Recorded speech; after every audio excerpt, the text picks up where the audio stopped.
somber sunrise on ANZAC Day commemorations. Fears of further unrest in Madang during funeral tomorrow. And infrastructure tax credit scheme under review. This is the National EMTV News with Helen Sayer. Good evening and thank you for joining me with Wednesday's news. It was a somber sunrise this morning as men, women and children gathered to commemorate ANZAC Day.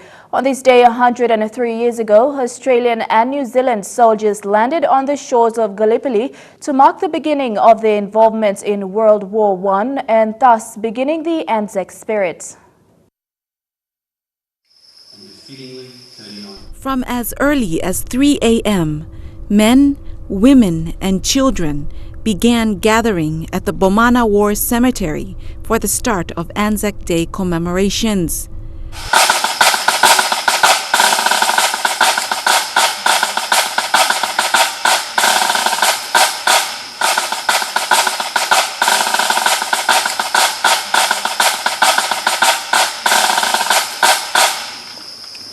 Similar commemorations also being held in Lae and Rabaul, where more than 8,000 Allied soldiers were laid to rest, most of them having served in World War II.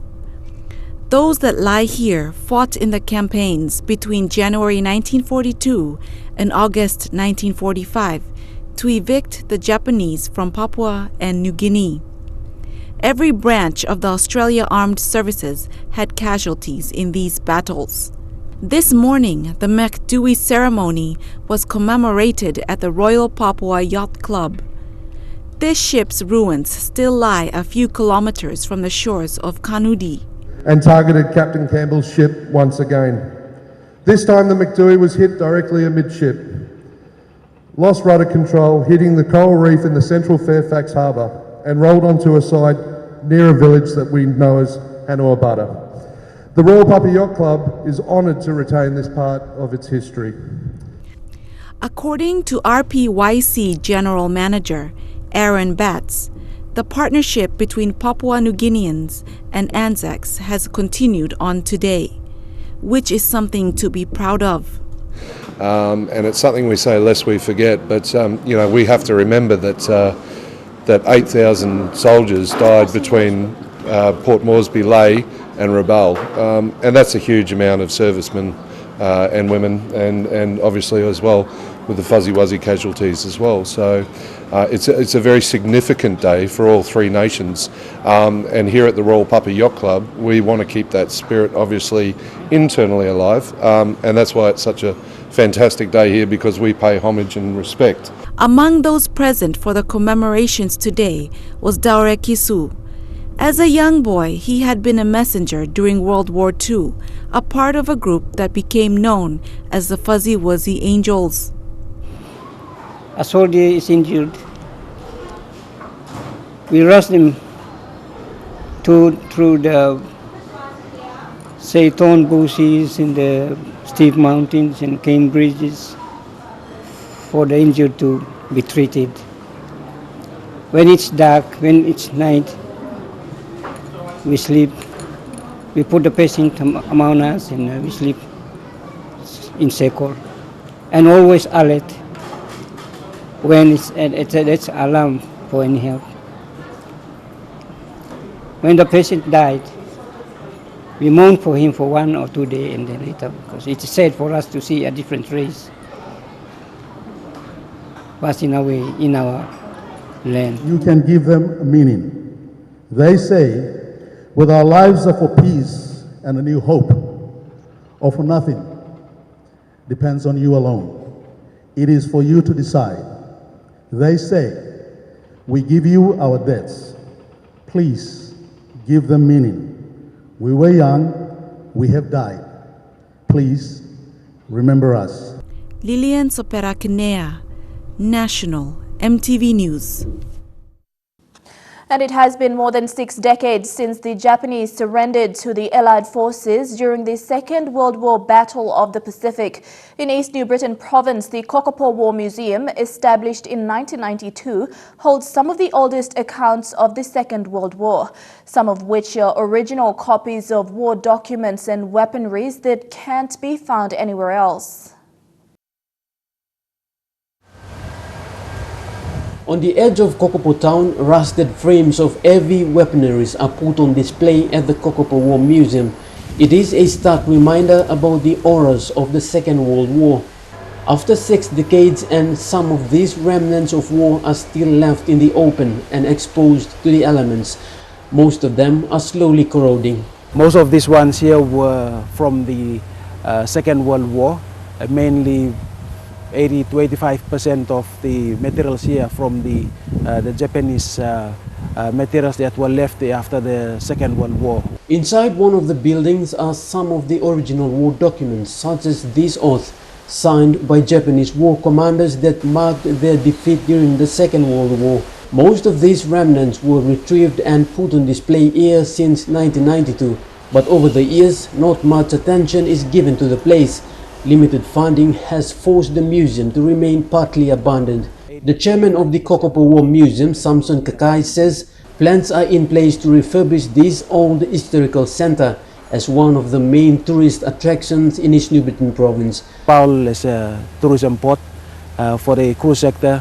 Normally each year we receive on average 18 to 20 cruise ships per year. But despite the museum remaining partly idle, it is one of the few easily accessible places in the country that provides first-hand accounts of the Second World War.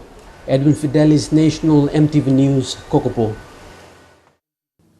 Dara Kisu, one of the few surviving Fuzzy Wuzzy angels, says after World War II in 1945, they have not received any pension or recognition from the government. Although they have given their lives to serve the country, many of the Fuzzy Wuzzy angels have already died without receiving any pension from the government. He calls on the government to recognize their service and do something about it. Remembrance Day come, or the ANZAC Day come, we think of what we have, how we have sacrificed, and all the pains that we have. Yet we are not looked after by our government, our system. And that is why it's a call from us, the Fuzzy Wuzzy angels, government, the 2 nations, 3 nations like Australia, New Zealand, and Papua New Guinea. Go to do something to us. Many of us have died instead of receiving anything. ANZAC Day services have been held across New Zealand, commemorating those who fought for New Zealand in the World Wars. Thousands gathered at memorial sites to pay tribute to the fallen. A moment of silence. As dawn broke around the country, we stood and remembered them. The parents, grandparents and ancestors who fought for freedom. We thought with sadness of all those who never made it home. The emotions ran freely as names were read aloud. Tales shared of bravery, defiance and strong Kiwi spirit. You can never experience the horror that they saw. For some, today is a time to say thank you. We remember and give thanks also this morning for the men and women of our present-day Defence Forces. For others, it's about remembering the significance of the sacrifice made. To us, it's that time to reflect on what service means and how our job isn't done and the challenges that service men and women undertake and the sacrifice that their families make. The Prime Minister paying homage to those who continue to serve New Zealand. We commemorate our soldiers of the past, but there are, of course, a number who've served in Iraq, Afghanistan, Korea, Vietnam, all those more recent conflicts, and continue to serve. Ms Ardern also reflecting on her first ANZAC Day as Prime Minister. There is obviously something quite special and humbling about being asked to lay a wreath on behalf of all New Zealanders. Across the ditch, our Australian cousins began the morning with the Song of Sorrow, sung at the State Dawn service by the Sydney Māori Choir. The same sentiment resonating at every service across the two nations. At the going down of the sun and in the morning, we will remember them. In the news ahead, Madang residents on alert for tomorrow's funeral service of 4 youths killed, cigarettes confiscated in Leh, and the future of cloud computing in PNG. Details after the break.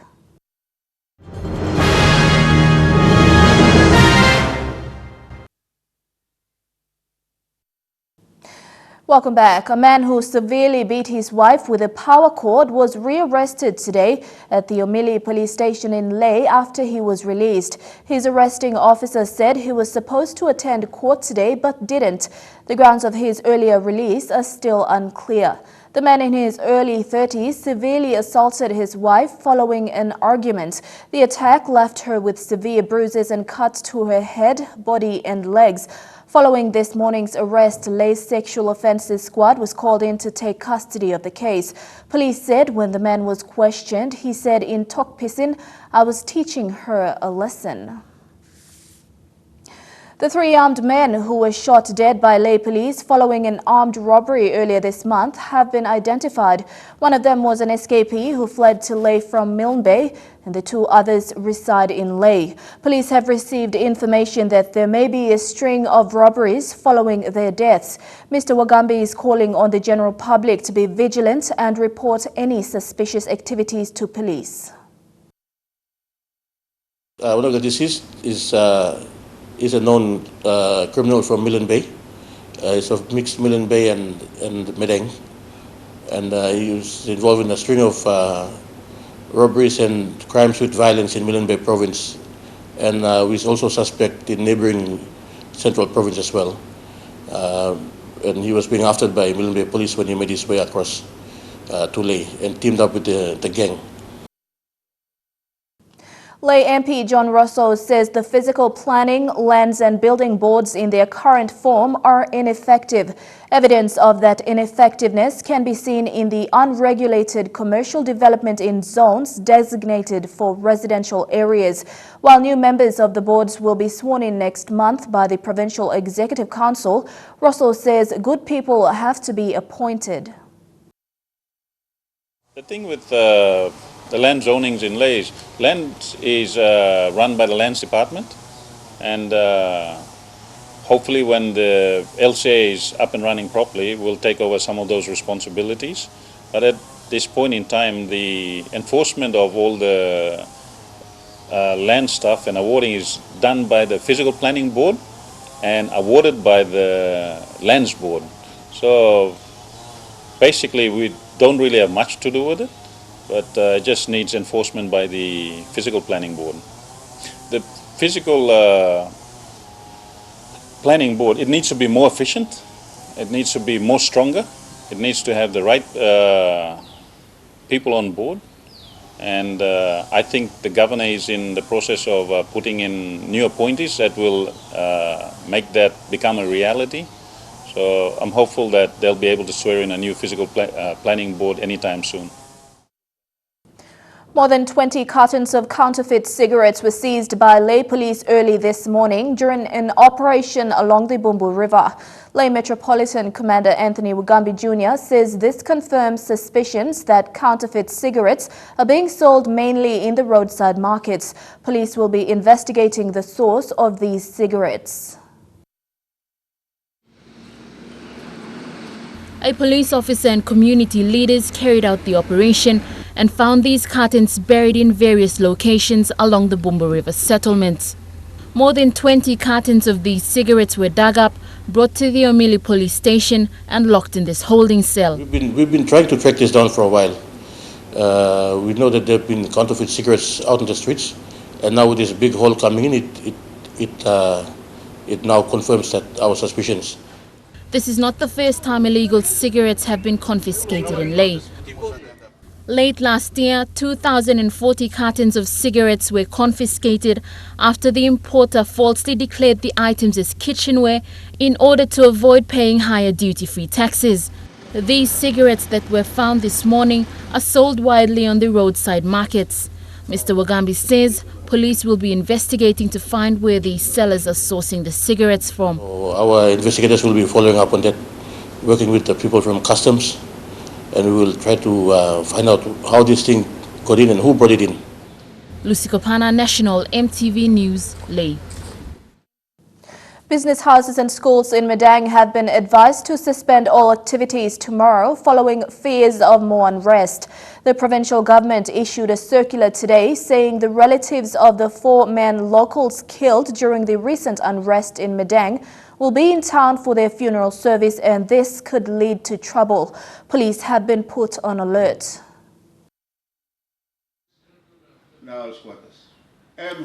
This morning, the immediate family members of the 4 youths killed during the Madang unrest met with the authorities at the provincial government.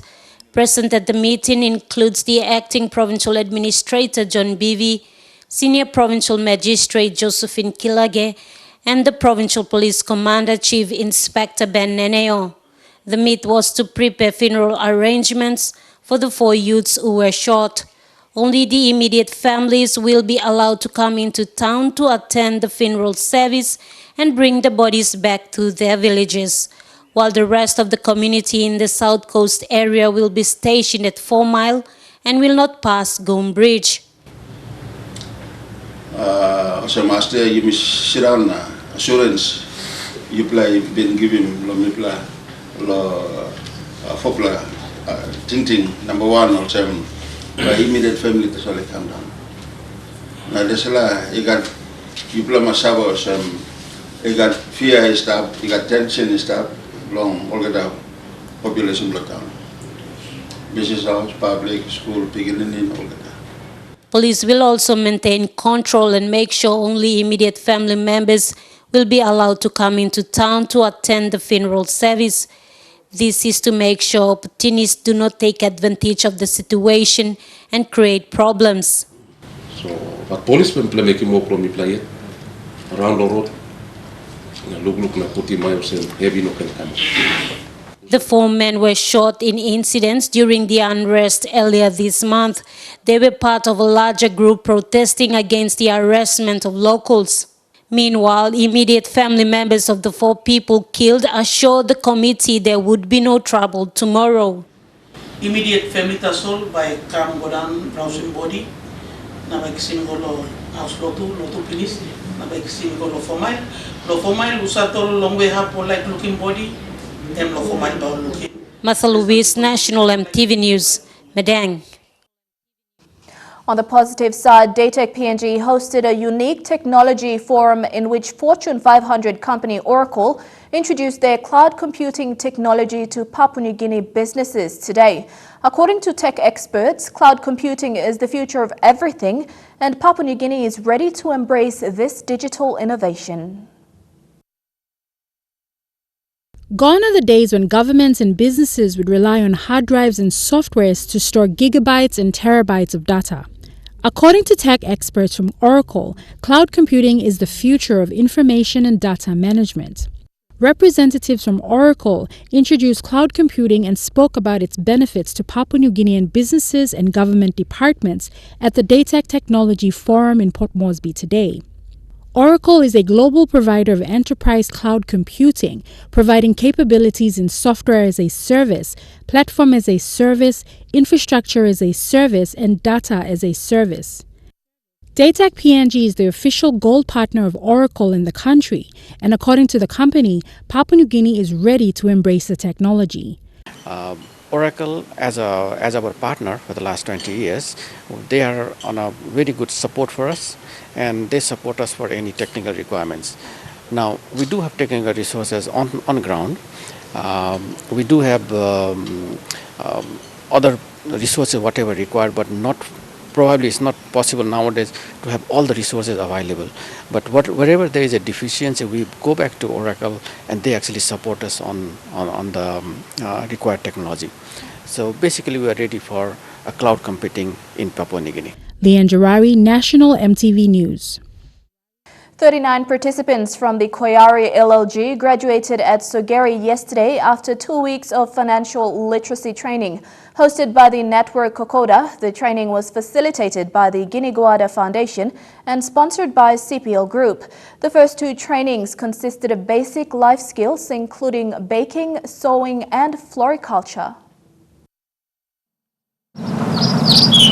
The 39 participants of Network Kokoda successfully completed 2 weeks of financial literacy training at the Community Resource Center at Sogeri yesterday.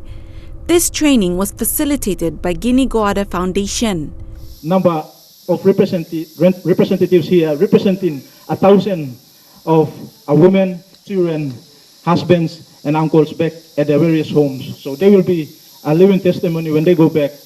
Guinea-Guada Foundation Training Manager Rodney Graham challenged the graduates to believe in themselves, that they can do anything. Today, future, yes, they are right, partially. But in Guinea-Guada, CPL, we don't believe this. We believe that everybody that can breathe and that can live a life is part of the future. Whatever training you get now will help you with your future 5 or 10 years down the line. Betty Tavulu said the course helped her understand how to make money grow. So, impact lo mipla mamas, mipla one man leaders kalo one man group. Now that mipla able to go back by mipla can work in mitim is la go na imblo mipla. CPL representative Quentin Chakumai applauded the graduates and encouraged them to keep learning. About is even though you've already left school or you consider dropout, you're dropping in and you're learning a new skill that some of your friends that have continued do not have. A little silver and a little gold, but in the city. Lilian Superakenea, National EMTV News. More local stories after the break, including a preview of the PNG Music Awards. Stay with us.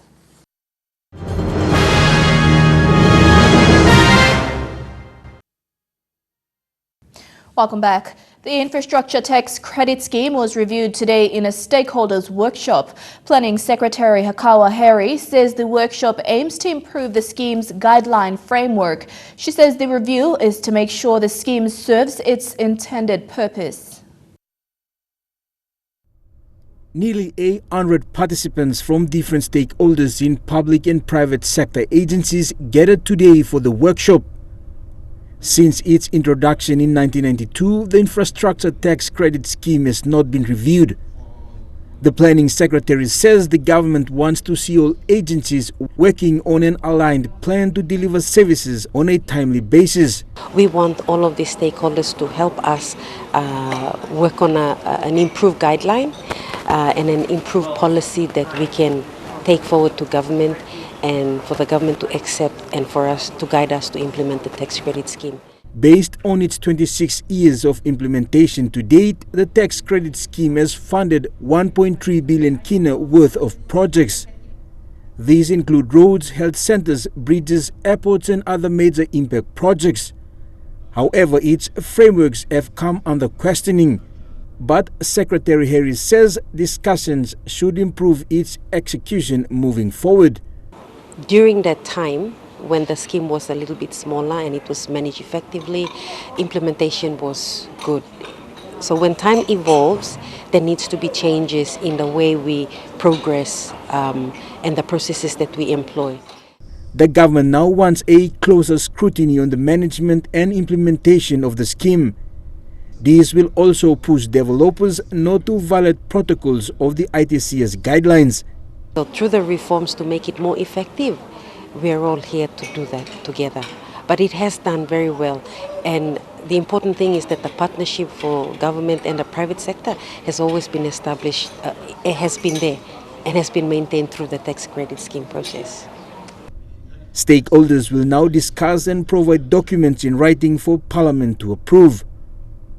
Jack Lapava Jr., National EMTV News. Lands and Physical Planning Minister Justin Tichenko has welcomed the National Court decision to reinstate Luther Sipison as Department Secretary. The minister said he has advised Sipison to carry on the orders of the government to rectify the department, which is labelled as one of the most corrupt in the country. Minister Tichenko said no changes will be made in the department's management and he is looking forward to working with Sipison. The incoming secretary also gave an undertaking to ensure every Papua New Guinean has equal rights to land and development. We have got a team in place that is already moving forward, rectifying the problems of the past. And we can't afford to jeopardise the good work that is now being done, and all we can do is now work together as a team to make sure that that continues. Because I want to leave a lasting legacy that has good management in place in all divisions, has good accountability and transparency, and we continue the work that this government has put forward for us to do, and that is to clean up the Lands Department. As the Secretary for Lands, I will stand for anything that will preserve the rights of Papua New Guineans as far as land is concerned. Our people must have titles to the customary land. Our people must be given the opportunity to develop land fairly through the land board and not through fraudulent means, corrupt means. PNG Air's Chief Executive Officer Murali Siva has resigned from his role as CEO after 5 years. The announcement was made today by the Board of Directors of PNG Air Limited. Chairman of the company's board, Murray Wu, thanked Mr. Siva for this dedication. Siva's resignation comes after the board's discussion with him about a transition in the company. Pending on an appointment of a permanent chief executive, the company's chief commercial officer, Paul Abbott, will be acting as CEO. The 14th PNG Yumi FM Music Awards is on again this year to recognize the talents of local artists and musicians. This year, the awards will recognize rising PNG female artists as well. Local artists who made more sales online and are successful on the international stage will also be recognized through the new category of International Artist of the Year. PNG artists will be recognized under 10 categories this year.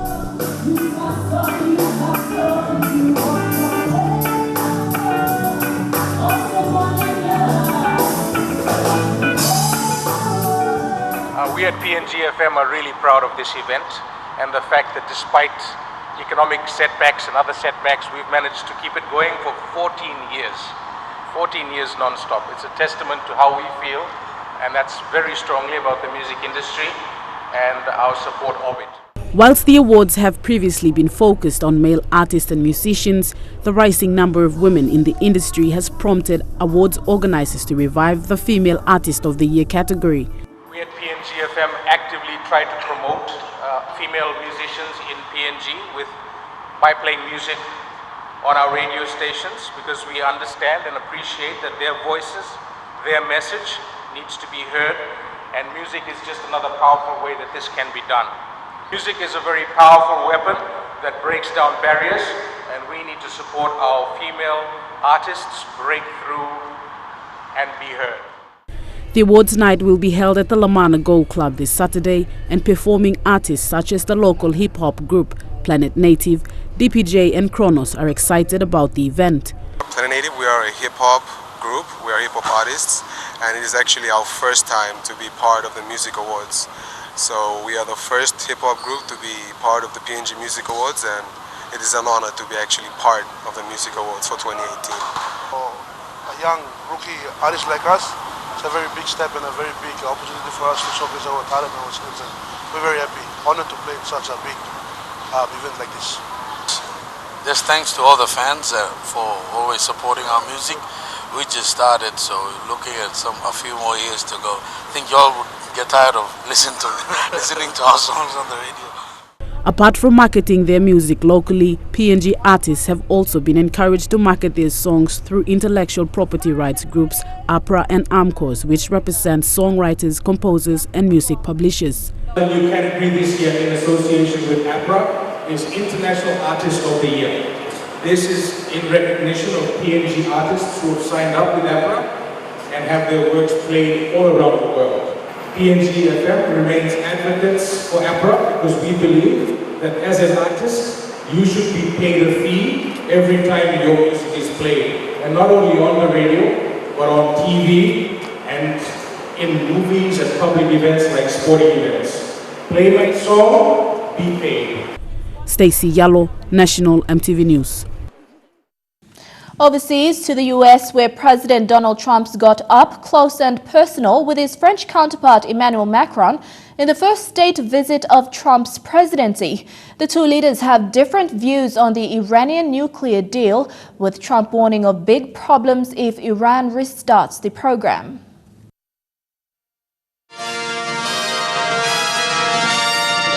The first state visit of the Trump era, and the French were given quite the welcome. These things are about pomp, they're about ceremony. And this one had one added ingredient: bromance. The two men held hands, they kissed, they hugged. Finally, it's not... And the biggest beast of the political jungle even engaged in a bit of interpersonal grooming with his younger colleague. In fact, I'll get that little piece of dandruff off. Little piece. We have to make him perfect. He is perfect, right? Their biggest divide is over the Iran nuclear deal. President Macron says keep it. Donald Trump, for 3 years, has said it has to go. It's insane. It's ridiculous. It should have never been made. But we will be talking about it.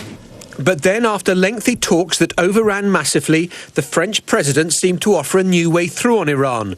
Don't scrap the deal, which the Americans have to renew by May the 12th. Build on it. In other words, a third way. What we have to work on, obviously, with Iran and the different parties in the region, the P5 and our allies, is to find a fair deal where we can fix the overall situation. And Donald Trump, significantly, didn't rule that out. There is a chance, and nobody knows what I'm going to do on the 12th, although, Mr. President, you have a pretty good idea. But we'll see. But we'll see also if I do what some people expect, whether or not it will be possible to do a new deal with solid foundations. At that, the French president seemed to nod in agreement. But from outside the White House cocoon, a stark warning from Tehran. I am telling those in the White House that if they do not live up to their commitments, the Iranian government will firmly react. If Iran threatens us in any way, they will pay a price like few countries have ever paid. The news conference ended as the day began with more bonhomie, and President Macron making a determined effort to pull Donald Trump in a new political direction. Chukai Sport is next. We'll bring you the opening ceremony of the Hockey Olympic Youth Qualifiers and the first day of matches. Stay with us for details.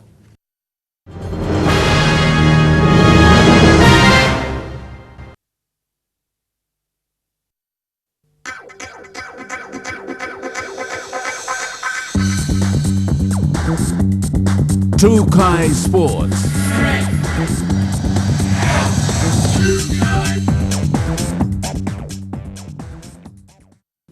Welcome to Chukai Sports. We begin with hockey. The Youth Olympic qualifiers began today. However, the opening ceremony was held at the Sir John Guy's Indoor Sports Stadium yesterday.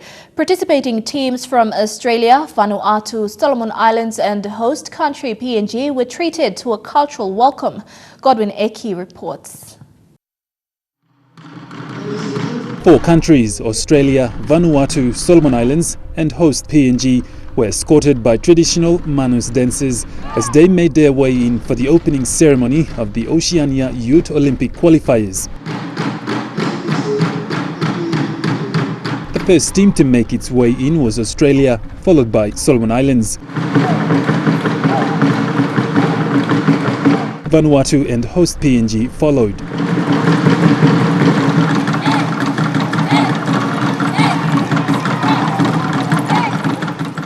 Sports Foundation CEO Peter Simalili Jr. welcomed all teams and thanked them for making time to not only visit Papua New Guinea but also to play as Oceania, and wished all teams good luck. The next few days is going to be a remarkable couple of days where I am sure there is going to be a lot of different perception about this beautiful nation on and off the field. In the Oceania region, the best team is going to represent us at the Olympics. And it won't be the Pacific, it will actually be the Oceania region. Usually you get only one team that normally qualifies from a tournament like this, from Oceania or Pacific, but I think it just shows that your Oceania executives have worked so hard. I think they've been convincing enough to make sure we had three men's team and 2 women's team that qualified for it. For now, I'd like to officially open the Oceania Under-18 Youth Olympic qualifier. Thank you. After the speeches, the floor was left open for entertainment.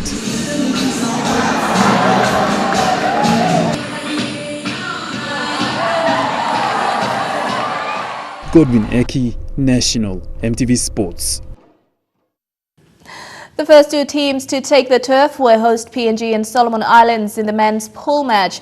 PNG took the lead with 2 points in the first 2 quarters, while Solomon Islands was still getting used to the turf. In the last quarter, Solomon Islands came back strong and managed to equalize the score 2-2 at full-time. The most experienced side, PNG, took the better of their Melanesian brothers, Solomon Islands, in the first quarter after scoring their first goal 4 minutes into the match. Solomon Islands, still finding their feet, lacked defense, leaving a much-needed gap for PNG to attack for a possible goal. But watching PNG's every move on the turf, the Solomon Islanders were able to replicate the technique in the second quarter, making it difficult for PNG to score. In the last quarter, the Solomon Islands came back strong, trying to chase down PNG's 2-point lead. With so much confidence shown by the PNG side, the Solomons were able to ride on their pride with perfect defense and ball drills to score their first goal, bringing the score to Solomons 1, PNG 2. Solomon's first goal rattled the PNG side, allowing the Solomons to find gaps left unattended by PNG's defense. The Solomons managed to score their second goal to equalize the score 2-2 at full time. First quarter, a little bit tough first quarter with the PNGs, and because then we pick up the last quarter, so because they want to get used to the pitch, and so hopefully in other games they will improve more. So Godwin Eki, National, MTV Sports.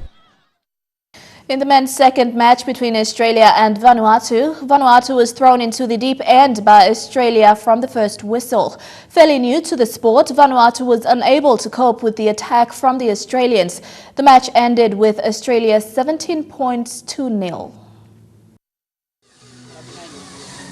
It was in a matter of minutes in the first quarter that Australians scored their first goal.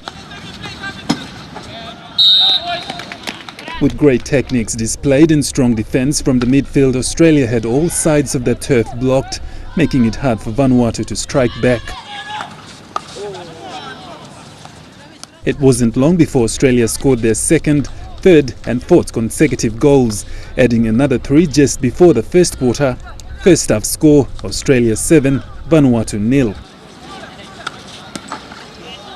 In the second half, Australia doubled its momentum, scoring goals one after the other to add another 8 points before Vanuatu gained energy to push the Aussies back. Gaining momentum in the third quarter, Vanuatu's defence line was hard to penetrate as they kept the Australians at their goal mouth while struggling to score a goal. But Australia tried extra hard and managed to score 2 more goals in the end to bring the final score to Australia 17, Vanuatu 0. Well, it was exciting. It's Hockey Fives is new, quite new format. All of these boys and girls from Australia have never played it other than training the last few days. And Vanuatu really made the Australians work really hard. Their goalie played amazingly and just did so many wonderful saves. And it was a good outcome. It was, I think the Australian team played well. They should all be really happy. But the Vanuatu team put up a fantastic fight too. Godwin Eki, National, MTV Sports. The PNG men's under-18 team lost their round 2 match against tournament favourites Australia.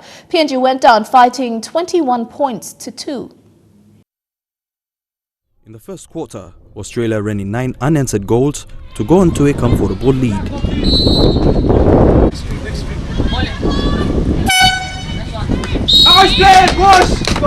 In the start of the second quarter, PNG managed to put one back to get off the scoreboard. But Australia dominated, scoring 4 more goals to lead 14-1. Before the end of the second quarter, PNG got goal number 2. In the third quarter, Australia continued their dominance, scoring 3 early goals. PNG struggled in attack as Australia's defence stopped them from scoring. Australia had countless shots on goal, eventually winning 21 points to 2 at the end of the third quarter. Australia coach Ben Bishop says he's impressed with their 2 wins and are looking forward to their upcoming matches. Absolutely, yeah. Look, we're setting a goal for ourselves to be better each and every game. This is a new format for us and new to us and all our players. So we're trying to be better every game we play, and that'll be no different tomorrow. PNG captain Henry Pomoso says regardless of the result, he was pleased with his team's performance, who managed to score 2 goals against the tournament favourites. Minha mamãe selalu main game me. At least minta burki kiau, soal Vanuatu, soal Mikamba. So thank minha mamãe selalu, thank you all boys for me. The PNG men's under-18 team will play round 3 and 4 tomorrow. They play their first match against Vanuatu at 11 a.m. and their second match against Solomon Islands at 4 p.m. Elijah Levet, National, MTV Sports.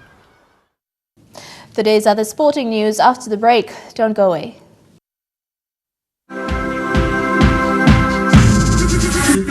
Trukai Sports. Welcome back to Trukai Sports. To cricket, and the CPL PNG Lawas have only a month to go before the ICC Women's T20 World Cup qualifiers in the Netherlands. This is the 4th month of full-on training for them, and they have been hard at work. At the moment, their batting execution is something coach Raro Adikana is paying extra attention to at training. Making the cut at the qualifiers means a spot at the World Cup later this year in the West Indies. And batswoman Sibona Jimmy is one in the batting group who is in form, as shown by her great knocks in the last few practice matches. SP Hunters captain Ase Boas will sit out this weekend's match after he was omitted from the starting lineup. The Hunters will face ladder leaders Burleigh Bears this Saturday at Pizi Park. Charlie Simon has been named in place of Ase Boas to start at 5'8". Silas Gahuna has been named to start in the hooker position, replacing Warutuvo Puara, who is out with a shoulder injury. Ila Alu starts at second row in place of Willie Minoga, who has been named on the extended 20-man bench. Versatile back Adex Wera returns to the starting lineup after recovering from his injury. He subs Eden Egebi, who popped his collarbone in last weekend's defeat at the National Football Stadium. Edem Korave, Dilbert Isaac, Julius Jakopa and William Mone join Minoga on the extended bench. The Hunters and Bears match will see both teams compete for the annual Kokoda Cup to commemorate the ANZAC weekend. The travelling 18-man team will be finalised on Thursday before they leave on Friday. The captain will be announced at the Captain's Run in Brisbane on Saturday. Meanwhile, Coach Michael Marum has called up Thompson Tete, Joe Joshua and Stanford Talita from the Intercity Cup competition to join the Hunters team. Elijah Levet, National, MTV Sports. And that ends Trukai Sports. The weather details coming up next. Trukai Sports.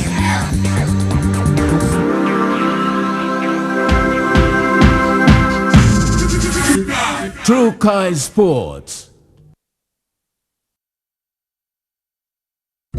The weather details were proudly brought to you by Dulux. celebrating 50 years in PNG and the only paint made in PNG.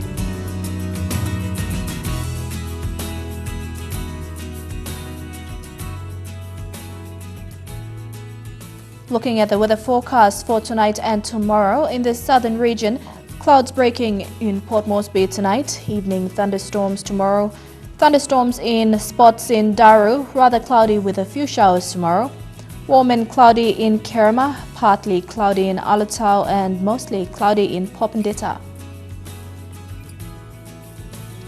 In the Momasi region, cloudy with a few showers in Lae, early thunderstorms in Wau, cloudy with early showers tonight in Madang with afternoon downpour tomorrow, warm and cloudy with showers in Wewak tonight and evening thunderstorms in Bunimore. In the New Guinea Islands region, a thunderstorm or two in Lorengau and Kavieng, cloudy tonight in Kimbe with afternoon showers tomorrow, warm weather with clouds in Rabaul and Kokopo and afternoon shower or two in Buka. And in the Highlands region, low clouds in Goroka, evening thunderstorms in spots in Kundiawa, cloudy in Mount Hagen, evening thunderstorms in Mendi, cloudy in Wabeg and some rain and thunderstorm in Tari.